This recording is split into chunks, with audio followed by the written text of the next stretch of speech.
দর্শক, লাল সবুজের কফিনে মুড়িয়ে নিয়ে আসা শহীদ শরীফ ওসমান হাদির মরদেহ কিন্তু আসলে অল্প সময় পরেই ঢাকার হজরত শাহজালাল আন্তর্জাতিক বিমানবন্দর থেকে ঢাকা বিশ্ববিদ্যালয়ে নেওয়া হবে। এবং একটু আগেই শরীফ ওসমান হাদিকে বহনকারী যে বিমান বাংলাদেশ এয়ারলাইন্সের যে ফ্লাইটটি রয়েছে সেটি হজরত শাহজালাল আন্তর্জাতিক বিমানবন্দরে কিন্তু অবতরণ করেছে। এবং বিমানবন্দরের আনুষঙ্গিক কাজ শেষে কিন্তু আসলে তার যে মরদেহটি সেটি হস্তান্তর করা হবে। এবং এরপরেই আসলে শরীফ ওসমান হাদির মরদেহ এখান থেকে সরাসরি ঢাকা বিশ্ববিদ্যালয়ে নিয়ে যাওয়া হবে।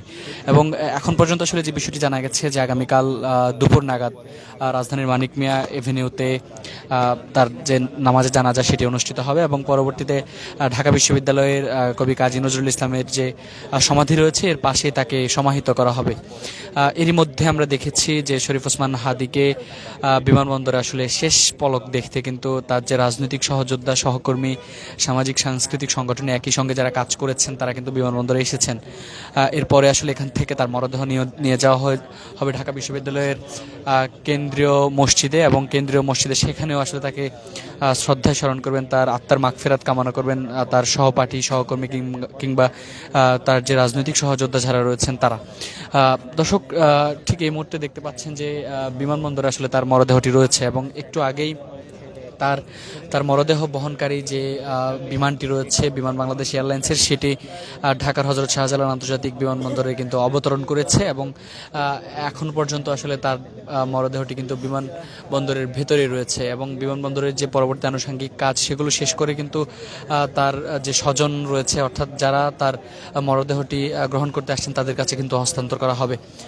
দর্শক, যেমনটি আপনারা এরই মধ্যে জেনেছেন যে আজ বেলা 3:30টার খানিক সময় পরে সিঙ্গাপুর বিমানবন্দর থেকে কিন্তু হাদির মরদেহ বহনকারী যে বিমানটি রয়েছে সেটি ঢাকার হজরত শাহজালাল আন্তর্জাতিক বিমানবন্দরের উদ্দেশ্যে রওনা করে। এবং 6টার কিছু সময় আগে হজরত শাহজালাল আন্তর্জাতিক বিমানবন্দরের রানওয়েতে কিন্তু সেটি অবতরণ করেছে। এবং এরই মধ্যে আমরা যদি আপনাদের একটি বিষয় বলে রাখি যে বিমানবন্দরেও কিন্তু আসলে হাদির মরদেহ নেওয়ার আগেও আমরা দেখেছি বিমানবন্দরের বাইরেও বিপুল সংখ্যক আইনশৃঙ্খলা রক্ষাকারী বাহিনীর সদস্যদের তৎপরতা, বিমানবন্দরের ভেতরেও কিন্তু আসলে বেশ কঠোর নিরাপত্তা ব্যবস্থা রাখা হয়েছে। পুলিশ, সেনাবাহিনী, বিজিবি, র্যাব, এপিবিএন সহ অন্যান্য আইনশৃঙ্খলা রক্ষাকারী বাহিনীর সদস্যরাও কিন্তু যোগ দিয়েছেন তাদের সঙ্গে নিরাপত্তা নিশ্চিতে। এবং দীর্ঘক্ষণের অপেক্ষা, গণমাধ্যম কর্মীরাও দীর্ঘক্ষণ যাবৎ অপেক্ষা করছেন।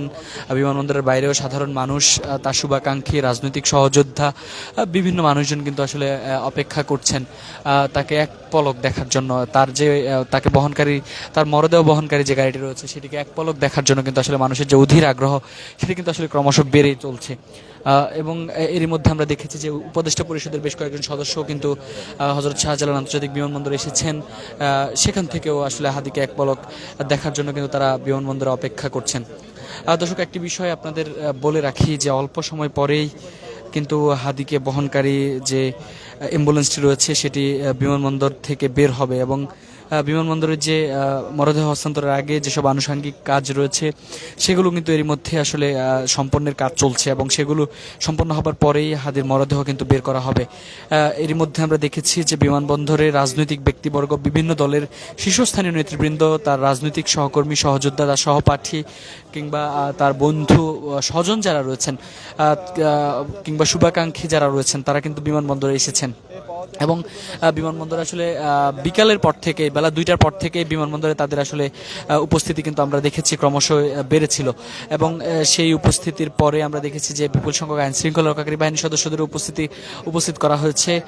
একই সঙ্গে আপনারা জানেন যে রাজধানীর বিভিন্ন জায়গায় কিন্তু আসলে মানুষজন অবস্থান করছেন। এবং এরই মধ্যে আসলে শহীদ শরীফ ওসমান হাদির যে মরদেহটি সেটি বাংলাদেশে এসেছে। এবং এখান থেকে তার মরদেহটি সরাসরি ঢাকা বিশ্ববিদ্যালয়ে নিয়ে যাওয়া হবে। এবং ঢাকা বিশ্ববিদ্যালয়ে আসলে শেষবারের মতো ঢাকা বিশ্ববিদ্যালয়ে তার সহপাঠী যারা ছিলেন এবং ঢাকা বিশ্ববিদ্যালয়ে যারা তার শুভাকাঙ্ক্ষী যারা রয়েছেন তারা কিন্তু শরীফ ওসমান হাদিকে এক পলক দেখবেন। এবং সেখানে আসলে এরপরে তার যে আগামীকাল শনিবার তার নামাজে জানাজা অনুষ্ঠিত হবে। নামাজে জানাজা অনুষ্ঠিত হবার পর তাকে কিন্তু ঢাকা বিশ্ববিদ্যালয়ের কেন্দ্রীয় মসজিদের পাশে তাকে সমাহিত করা হবে। এবং সেখানে আসলে তার দাফন সম্পন্ন হবে। দর্শক, আপনারা জানেন এর আগে গেল শুক্রবার কিন্তু নির্বাচনী প্রচারণা চলাকালীন সময় কিন্তু শরীফ ওসমান হাদী গুলিবিদ্ধ হন এবং গুলিবিদ্ধ হওয়ার পরে প্রথমে তাকে ঢাকা মেডিকেল কলেজ হাসপাতালে গুরুতর অবস্থায় নিয়ে যাওয়া হয় এবং ঢাকা মেডিকেল কলেজ হাসপাতালে কিন্তু তিনি চিকিৎসাধীন অবস্থায় ছিলেন এবং সেখান থেকে তার উন্নত চিকিৎসার জন্য পরবর্তীতে রাজধানীর এভার কেয়ার হাসপাতালে নিয়ে যাওয়া হয়। পরবর্তী সময়ে পরিবারের সম্মতি এবং রাষ্ট্রীয় পৃষ্ঠপোষকতায় শরীফ ওসমান হাদীকে কিন্তু সিঙ্গাপুরে উন্নত চিকিৎসার জন্য নিয়ে যাওয়া হয় এবং সেখানে সিঙ্গাপুরে কিন্তু গতকালকে তার একটি অস্ত্রোপচারও হয়েছিল এবং রাত 9:30টার কিছু সময় পর শরীফ ওসমান হাদীর যে মৃত্যুর খবর সেটি কিন্তু প্রকাশ করে ইনকিলাব মঞ্চ এবং তার যে সামাজিক যোগাযোগ মাধ্যম রয়েছে সেটির মাধ্যমে এবং এরপর থেকে আপনারা জানেন যে তার তার হত্যার সঙ্গে যারা আসলে জড়িয়ে রয়েছেন তাদের বিচার দাবিতে কিন্তু খুবই ফুঁসে ওঠেন সাধারণ মানুষ। রাজধানীর বিভিন্ন জায়গায় তারা বিক্ষোভ করেছেন, অবস্থান কর্মসূচি পালন করেছেন, আজকেও দিনব্যাপী বিভিন্ন জায়গায় তারা অবস্থান করেছেন।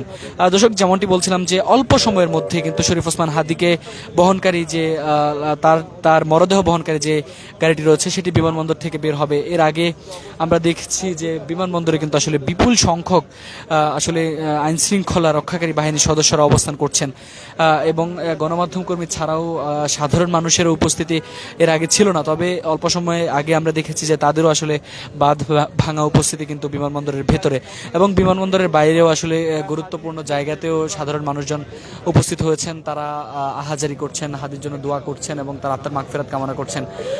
দর্শক,